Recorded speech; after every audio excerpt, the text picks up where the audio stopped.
Ladies and gentlemen, welcome back to more WWE Smackdown vs. Raw 2008 General Manager Mode. My name is BrendenPlayz.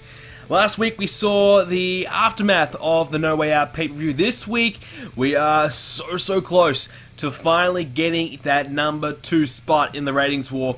This week ECW had a pay-per-view, so we'll go and check out how they went later on in the episode. But before we get into that, I'm going to make a little bit of a trade. So what I've been doing, I've decided I'm going to get rid of Mark Henry. Mark Henry, he's done. Mark Henry and MVP have no sole purpose on my show anymore, so I'm going to get rid of Mark Henry. I probably should get rid of MVP because he actually did lose last week, but whatever. Loser is the winner because Mark Henry's on his way out.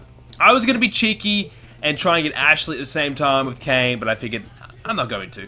I've been wanting Kane for a while. I've been wanting to get Kane back on, just even as a filler guy, or just even as, you know, I don't know, just that guy who can be there with The Undertaker. You can do the Brothers of Destruction versus DX versus Rated RKO. Just some cool tag team matches that we haven't been able to do so far.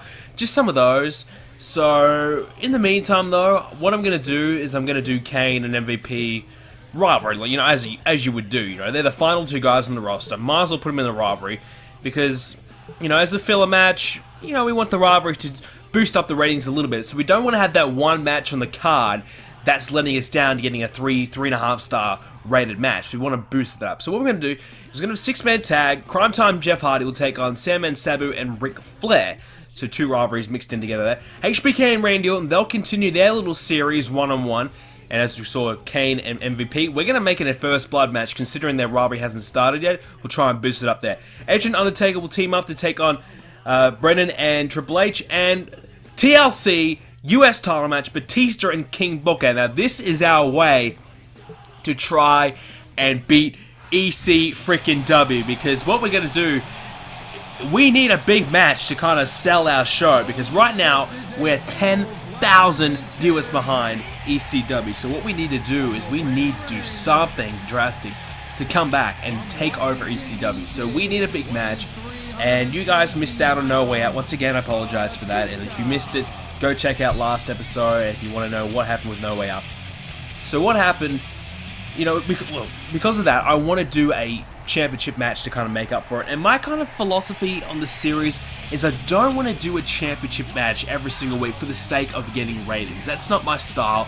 I actually want to make a good, entertaining show, and a realistic show. Like these guys, okay, this guy, he's been beating this guy, he deserves a title shot, you know, this kind of thing. I want to do a traditional kind of show.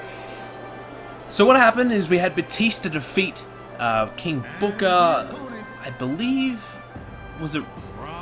No, it was King Booker, Randy, Shawn, and, you know, yeah, so Batista beat King Booker, Randy, and Shawn in a Fatal 4-Way Steel Cage match. I think that's right. I'm having a bit of a mind blank. It was something like that. You know, I do so many different Fatal 4-Way combinations that I kind of forget what I've done. But, yeah, so we had that. We had the Fatal 4-Way, Batista retained, so he's still the US champ, and we're going to do Batista and King Booker right now. TLC match. So we're probably going to expect a 4-star rated show.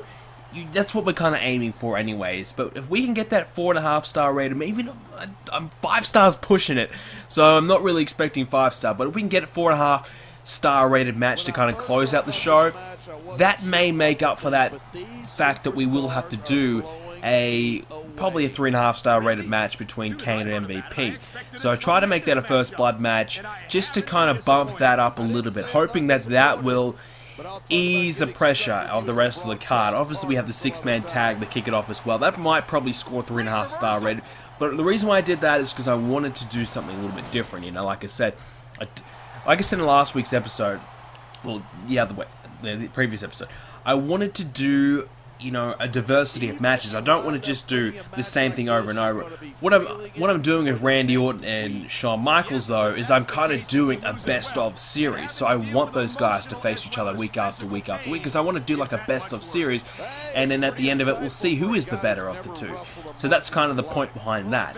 Whereas, you know, these other feuds, I want to do tag matches, manager matches, fatal 4-ways, triple threats. You know, I want to change it up and spice it up to keep them different.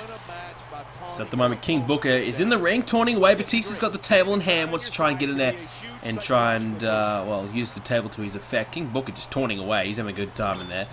And look out, Batista could be in a little bit of trouble here as Booker's got the table. And he also might have his finisher stored up as well.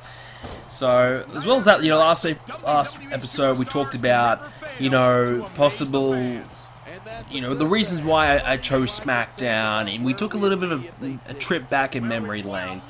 And, you know, at the moment, here, right now, this is a huge turning point in the series, because if we have a good episode here as Batista gets set off the ladder, if we have a good episode here, we are finally going to eclipse ECW, and that's something I've been working towards for a long time in the series, is to finally go from that last place spot to being competitive again. Because if you remember, at a time ECW I think was actually coming first. ECW was doing very well, and I think we were on about 2,600,000, maybe 500,000 viewers, so we were a long way behind. And Raw and ECW probably had 3.3 each, 3.4 each, so they were really, really doing well, and we were just struggling, just doing awful. So to finally have come back from that, and now to be at a good point where we might finally overtake ECW, that's a pretty proud achievement. I'm pretty happy with that, because, you know, I realized a long time ago, I'm not going to win this damn thing. You know, we're way too far behind. The games, we've talked about that plenty of times.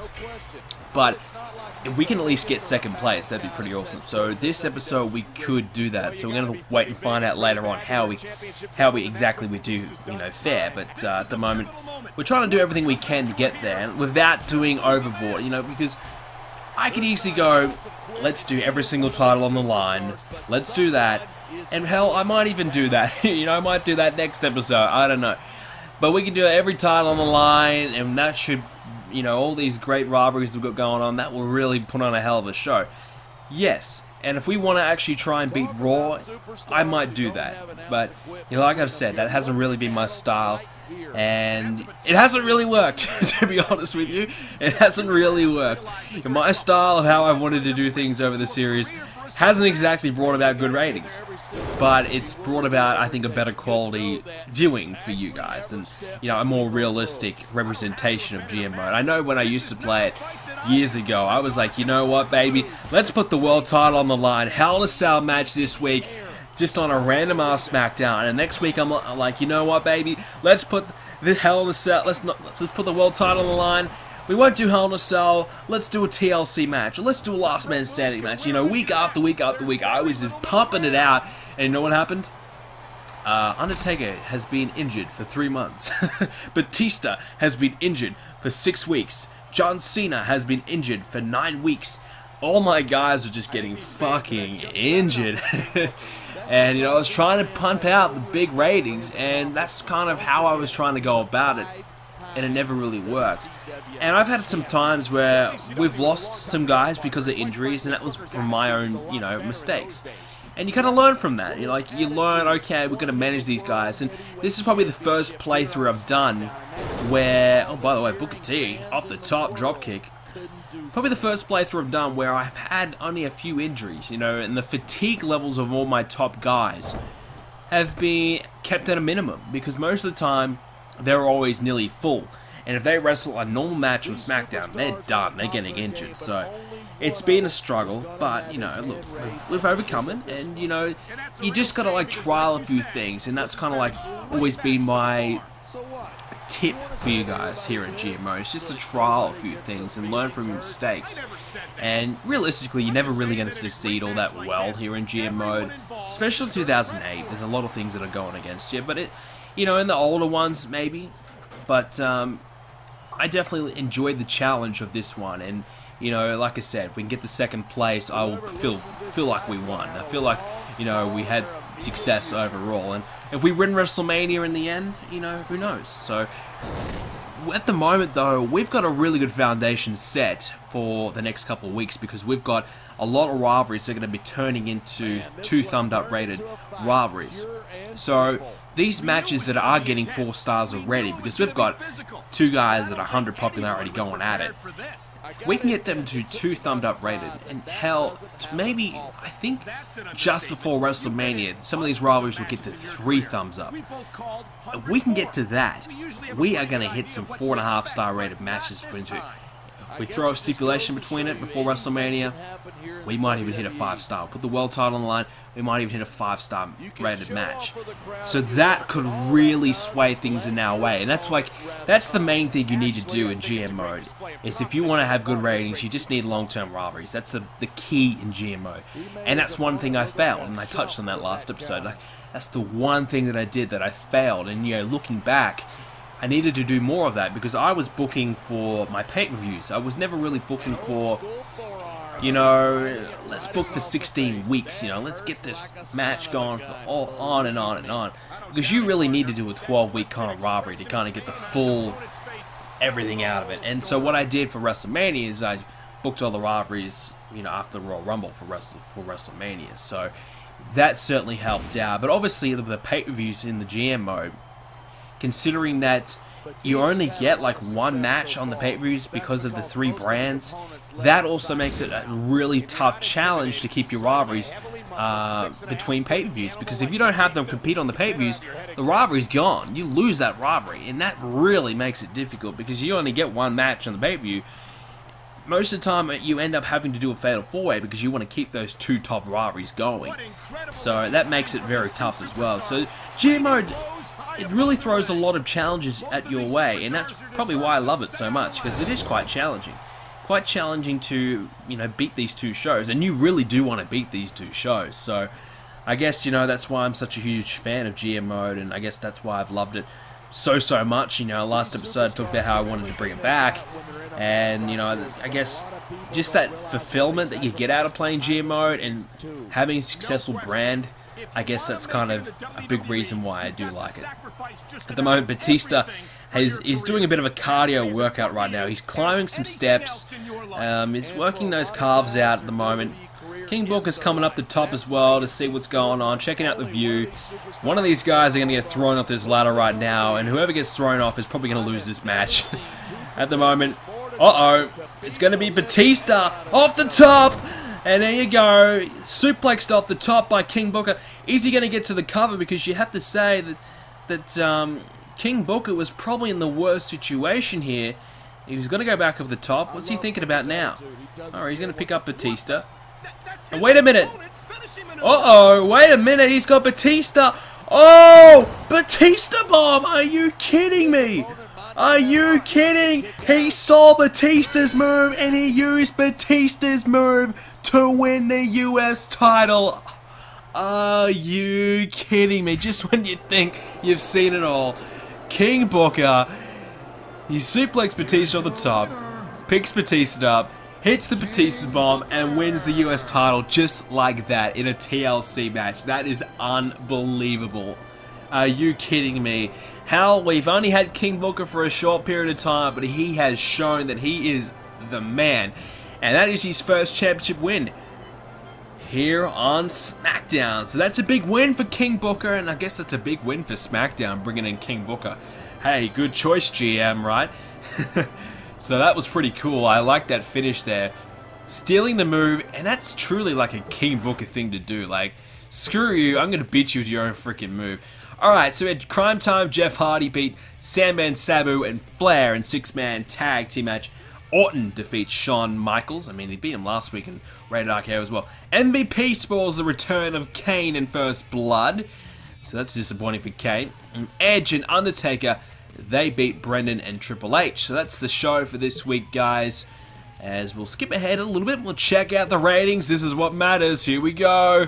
So ECW had a pay-per-view, 4.5 stars. Oh, don't know if they deserved that, but whatever. Oh, damn, 4.5 star rated show for Raw. Oh boy, but luckily enough for us, ECW sucks. So 3.5 star, and we got 4 stars. So thank God for that. Orton, Shawn got 4 star, 3.5 star for Kane MVP, 4 star for the tag, and the 6-man got 3.5 star, by the way. And there you go, 4.5 for our big main event, and that deserved it, I think. So that was a good move. I think that kind of saved our show and ensured us to get the 4-star. And yes! We've done it! We have done it! We've overtaken ECW! Second place! We are here, but we need to hold it. I'm not cheering too much yet. I'm happy, but I gotta remember, it's not over yet. We've got a lot more work to do before we can start, you know, singing our praises, but that's a really good sign for us. Second place. Raw still has about 400k on us, so that's, yeah, that's going to be trouble. So we have 3 rivalries with 2 thumbed up, and we have 4 in the 1 thumbed up. 2 of those next week, though, will hit that 2 thumbed up region. So that's really good for us for our ratings. So things are really looking good for us.